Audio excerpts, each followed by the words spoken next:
आम्ही जगद्गुरू रामानंदाचार्य नरेंद्राचार्य आहोत. तसे जगद्गुरू शंकराचार्य, तसे जगद्गुरू रामानंदाचार्य हिंदू धर्मामध्ये एक पोस्ट आहे, पद आहे. दक्षिणेकडचे आम्ही रामानंदाचार्य, तसे शृंगेरीचे शंकराचार्य दक्षिणेकडचे आहेत.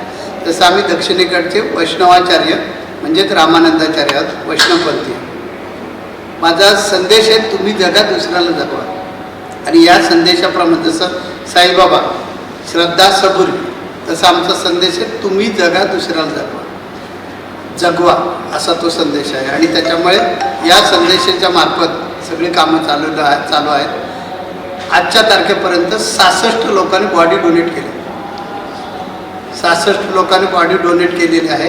हे काम फार कठीण आहे, कारण हिंदू धर्मामध्ये अंतिम विधीला फार महत्त्व असतं. मग मुलगा अमेरिकेत असला तरी तो अंतिम विधीसाठी आईवडिलांचे येतो. आणि इथं बॉडी डोनेट म्हणजे काय करायचं आहे, तर संपूर्ण बॉडीच हॉस्पिटलला द्यायची आहे. गव्हर्नमेंटची जी शासकीय महाविद्यालय आहेत त्यांना ह्या 66 बॉडी दिलेल्या आहे. म्हणजे परवाच्या दिवशी 66वा मरणोत्तर देहदान झालेलं आहे. म्हणजे आपण प्रश्न विचारला की लोकांपर्यंत कसं पोचलं, तर हे लोकांचं प्रेम कार्य पोचल्याशिवाय करणार नाहीत. 66 बॉडी डोनेट करणं ही सोपी गोष्ट नाही आहे. त्याच्यानंतर आमचे ॲम्ब्युलन्स आहेत, 54 ॲम्ब्युलन्स आहेत. आज जवळजवळ 17 वर्ष ही ॲम्ब्युलन्स सेवा चालवलेली आहे. आम्ही गोव्यामध्ये पण ठेवणार होतो, पण गव्हर्नमेंटच्या अशा प्रकारच्या सेवा आहे म्हणून मग आपण ते कॅन्सल रद्द केलं. आणि महाराष्ट्राच्या हद्दीमध्ये 54 ॲम्ब्युलन्स आहेत. तात्काळ 10 मिनिटामध्ये जाऊन गाडी हजर झाली पाहिजे, नाही तर त्याचा काय उपयोग नसतो. म्हणून ती पटकन गेली पाहिजे. मोठी टेम्पो ट्रॅव्हलर गाडी आहेत आमच्या सगळ्या. आणि त्याच्यामध्ये ड्रायव्हर आमचा, गाडीचं डिझेल आमचं, गाडीचा मेंटेनन्स आमचं, सगळं टोटल फ्री. पेशंटला उचलायचं, नजीकच्या हॉस्पिटलला न्यायचं आणि त्याचा जीव वाचवायचा. आतापर्यंत 17 ते 18 हजार लोकांचे प्राण वाचवलेले आहेत. त्याचबरोबर आता आदिवासी पाडे आहेत. जसं गोव्यामध्ये काही आदिवासी भाग आहे की तिथे अजून विकास नाही झाला, तसं महाराष्ट्रामध्ये सुद्धा वेगवेगळ्या ठिकाणी पाडे आहेत की त्या पाड्यांमध्ये फार गैरसोय आहे. मग तिथे गरोदर महिला ज्या आहेत त्या हॉस्पिटलला नेण्यासाठी अडचणी निर्माण होतात, आजारी पेशंटची अडचण निर्माण होते. त्याच्यासाठी सुद्धा आमचं कक्ष काम करतं आहे. ॲम्ब्युलन्स आहेत अशा प्रकारच्या फुकट की जेणेकरून तिथं उचलायचं, बाळानं त्या माणसाला उचलायचं, नजीकच्या हॉस्पिटलला किंवा त्या डिलिव्हरी ताईला ताबडतोब नेऊन हॉस्पिटलला सेवा करायची, त्यांची म्हणजे नेऊन सोडायचं. ती कुठल्या जातीची आहे, कुठल्या धर्माची आहे मी कधीच नाही बघत. माझं म्हणणं आहे, जात पात पूछे ना कोय, जो हरी का भजन करे वो हरी का होय.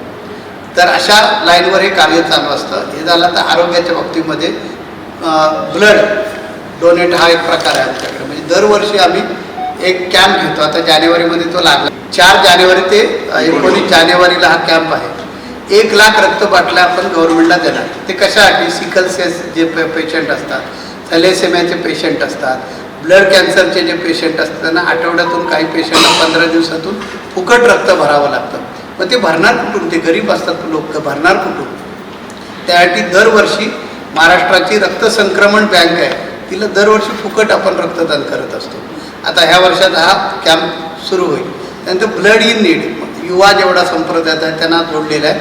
आणि मागाल तिथे रक्त, म्हणजे ज्या व्यक्तीला गरज आहे रक्ताची, ओ पॉझिटिव्ह पाहिजे त्याला, तर तो कुठे आहे, ॲडमिट कुठे आहे, तर अमुक ठिकाणी. मग तिथे जाऊन रक्तदान केलं जातं. ओ पॉझिटिव्ह तर ओ पॉझिटिव्ह, ए पाहिजे तर ए, जे ग्रुपचं त्यांना रक्त लागतं ते ब्लड इन नीड. मग ती साधारणपणे 20 ते 25 हजार कॉल अटेंड केले जातात आणि 20 ते 25 हजार लोकांना ते रक्त दिलं जातं. हा वेगळा उपक्रम आहे. आणि कॅम्प वर्षाला एकदाच घेतो आपण कॅम्प. आणि 1 लाख रक्तबाटल्या त्यांच्यामध्ये द्यायच्या. असं हे 17-18 वर्षापासून, जवळजवळ 20 वर्षापासून हे काम चालू आहे या आरोग्याच्या बाबतीमध्ये. शैक्षणिक बाबतीचा जर विचार करता, शैक्षणिकमध्ये नर्सरीपासून आता 12वीपर्यंत ग्रॅज्युएशन सुरू होते, कारण कॉलेजची इमारत चालू आहे. CBSE बोर्डाचं आमच्याकडे हे शाळा आहे. नर्सरीपासून CBSE बोर्डाची शाळा आता सध्या 12वीपर्यंत चालू आहे. आणि दोन्ही फॅकल्टीचे, आर्ट साईड नाही आमच्याकडे, दोन्ही फॅकल्टीचे आहे. आणि पूर्णतः इंग्लिश मिडियम. आणि आईवडिलांना काहीही खर्च करायचा ना, 3.5 वर्षाचं मूल माझ्या ताब्यात द्यायचं, त्याला मी ग्रॅज्युएट करून फुकट शिक्षण देऊन बाहेर काढणार. म्हणजे त्याची युनिव्हर्सिटीची फीसुद्धा आम्ही भरतो, पालकांनी भरायची नाही. दुसरा प्रकार असा आहे की वेद पाठशाळा. हिंदू धर्म जो आहे तो हिंदू धर्म जर सावरला पाहिजे असेल तर हिंदू धर्माच्या जे संस्कार आहेत ते जिवंत राहिले पाहिजे. मग हिंदू धर्मामध्ये 16 संस्कार केले जातात. म्हणजे 16 संस्कार शिकवण्यासाठी गुरुजी जे पाहिजे, पुरोहित पाहिजेत, ब्राह्मण जे पाहिजे, त्या पुरोहितांची संख्या कमी झाली आपल्या भारत देशामध्ये. आणि त्यामुळे आपल्या संस्कारापासून लोक बाजूला गेले तर हळूहळू धर्मांतर होतील, ईसाईकरण होईल, मुस्लिमीकरण होईल. ते थांबलं पाहिजे म्हणून आम्ही वेद पाठशाळा चालू केलेली आहे. ती कवी कुलगुरू कालिदास विद्यापीठ, संस्कृत विद्यापीठ आहे महाराष्ट्राचं, महाराष्ट्र शासनाचं. त्याची रिकग्नाइज ती शाखा आम्ही तिथे नाणीतला चालू केली.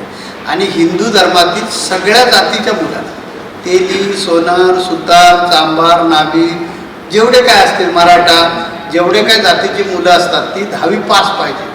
तर ते 10वी पास असेल तर त्यांना 2 वर्षाचा कोर्स आपण चालू करतो आणि त्याच्यातून पुरोहित बनवतो. मग पुरोहित बनवल्यामुळे आतापर्यंत जवळजवळ 550 पुरोहित आपल्या शाळेतून बाहेर पडले. हा 2 वर्षाचा उपक्रम आहे. ते बाहेर पडल्यानंतर ते आपला उदरनिर्वाह करतात स्वतःचा आणि एक पैसाही त्यांनी द्यायचा नाही. म्हणजे त्यांची पाठ्यपुस्तकांपासून, त्यांच्या कपडा लत्त्यापासून, राहणं खाणं असं 2 वर्ष सगळं आम्ही खर्च करतो. आणि त्याला पुरोहित म्हणून बाहेर काढला की ते मूल कमीत कमी 40-50 हजार रुपये स्वतःच्या कमाई करते. मग त्याला कमाई पण झाली आणि धर्माचं हे पण झालं, म्हणजे संवर्धन पण झालं. असा एक उपक्रम आमचा आहे.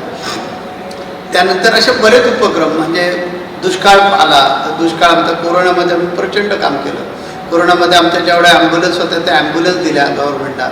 त्याच्यानंतर गव्हर्नमेंटला पैसे दिले, जवळजवळ 2.5 कोटी रुपये आम्ही गव्हर्नमेंटला कोरोनामध्ये मदत केलेली आहे. पंतप्रधान फंडाला दिली आणि मुख्यमंत्री फंडाला दिली. त्यानंतर आपण आरोग्याच्या दृष्टीनं काम करतो, वेगळ्या प्रकारचे कॅम्प घेतो. त्यानंतर घरघंटी, शिलाई मशीन, दुभत्या गाई, दुभत्या म्हशी, जेणेकरून आर्थिकदृष्ट्या असक्षम असणाऱ्या लोकांचं सक्षमीकरण व्हावं. सामान्य लोकांपर्यंत आमचं काम पोचलेलं आहे आणि त्यामुळे लोक आमच्यावर प्रेम करतात. त्यानंतर मी हिंदू धर्माचा धर्मगुरू आहे, त्याच्यामुळे शुद्धीकरण, याला घर वापसी म्हणतात, ते करतो आम्ही. आता परवांच्या दिवशी छत्तीसगडमध्ये कार्यक्रम झाला. 350 कुटुंबाने परत धर्मामध्ये घेतलं. यापूर्वी आम्ही 1.5 लाख कुटुंब धर्मामध्ये घेतलेले. तर ते घर वापसी हा जो प्रकार असतो तो करतो. त्यानंतर धर्मामध्ये घेतल्यानंतर घर वापसी केल्यानंतर त्यांचे रोटी बेटी व्यवहार करून दिले पाहिजे. ते आतापर्यंत जवळजवळ 20,000 लोकांचे रोटी बेटी व्यवहार, कारण त्यांना नुसतं स्वीकारलं म्हणजे चालत नाही, तर त्यांचं लग्न वगैरे करून दिले, रोटी बेटी व्यवहार प्रस्थापित करून दिले तर ते लोक राहणार. त्यामुळे धर्म, संस्कृती, अध्यात्म, आरोग्य, शैक्षणिक कार्यक्रम असे विविध मार्गातले काम करतो.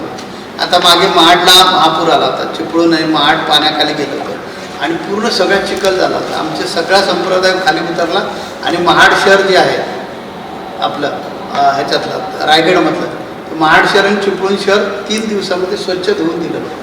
म्हणजे एवढा चिखल घरांमध्ये गेला तर तो काढून दिला. तर अशा प्रकारचं काम आहे.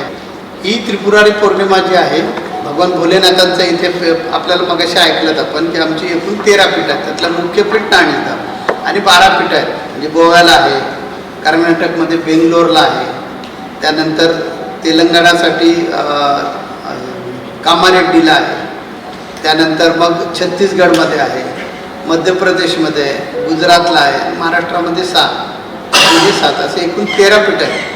तर इथे हा त्रिपुरारी पौर्णिमा उत्सव केला जातो. वर्षातून सगळेजण एकत्र येणार, तो उत्सव करणार. शंकर भोलेनाथांचं हे स्थान आहे. तर इथे वैराग्य माणसामध्ये आलं पाहिजे आणि माणूस ज्यावेळी वैराग्यशील होतो तेव्हा त्याची सुचिरभूतता वाढते, शुचिता वाढते त्याची. आणि ज्यावेळी माणूस शुचिता वाढतं, सुचिरभूतता वाढते, त्यावेळी तो माणूस जो आहे तो अध्यात्म आणि प्रपंच म्हणजे प्रपंच आणि परमार्थ चांगल्या प्रकारे करू शकतो. आणि म्हणून भगवान भोलेनाथ जे आहे ते वैराग्याचं लक्षण आहे. त्यामुळे कामसुवृत्ती, स्वतःसाठी स्वार्थ, फक्त अल्पपोटेपणा हा गेला पाहिजे माणसामध्ये. माणूस हा प्राणी असा आहे की त्याने जर ठरवलं आणि सुचिरभूतता त्याच्यामध्ये आणली तर तो समाजासाठी जगू शकतो. समाजाचं कल्याण हेच आपलं कल्याण. अशा प्रकारचं सुचिरभूतता येण्यासाठी वैराग्य काम करतं. तर वैराग्याचं प्रतीक म्हणजे भगवान भोलेनाथ आहे. आणि म्हणून इथे त्रिपुरारी पौर्णिमा जी आहे ती साजरी केली जाते. टाइम्स डिजिटलला लाईक करा, शेअर करा, सबस्क्राईब करा आणि बेल आयकॉन दाबायला विसरू नका. Times digital.